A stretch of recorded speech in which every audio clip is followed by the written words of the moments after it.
Je m'appelle Colline, j'ai bientôt 28 ans, je suis varoise et je vis à Saint-Raphaël et je suis thérapeute énergéticienne, réflexologue et formatrice.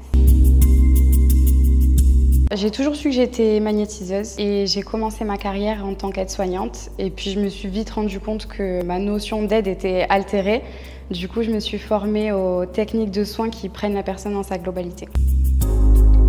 La réflexologie, elle consiste à rebooster corps et esprit par le biais de pression sur les mains et les pieds qui agissent sur l'ensemble de l'organisme.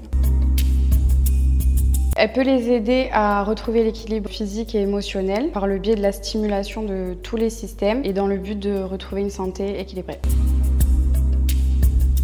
En ce qui concerne les sportifs, mon accompagnement il est basé sur la prévention des blessures et sur l'amélioration du bien-être mental et par définition de la performance. Donc on va établir un bilan émotionnel pour cibler les blocages et pouvoir les dénouer un à un. Et ensuite on met en place des réflexologies régulières pour être dans la prévention et dans la récupération. Humainement parlant, ça m'enrichit énormément de par la diversité des personnes que je rencontre et j'accompagne. Et c'est très gratifiant de pouvoir voir l'ascension des personnes. Et c'est un rapport privilégié à l'humain selon moi.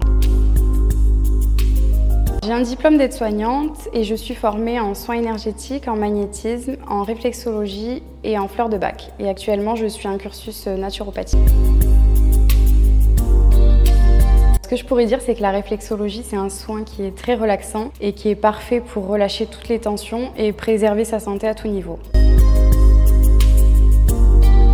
Pour moi, un sportif doit prendre en compte la sphère émotionnelle. Mon corps nous parle et du coup, il faut l'écouter, il faut être attentif et se questionner. Pourquoi il me lâche? Pourquoi à ce moment précis, il m'empêche d'avancer? Donc déterminer la cause de ces blocages va faire qu'on va conscientiser et du coup débloquer.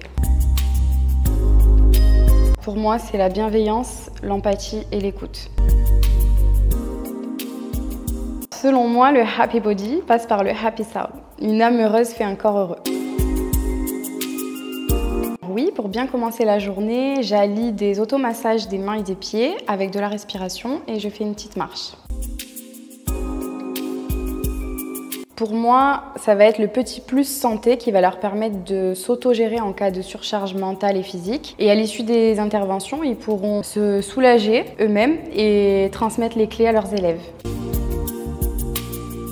Les suivis se passent au cabinet à Saint-Raphaël et sinon on peut se retrouver chez Happy Body lors d'événements. À bientôt!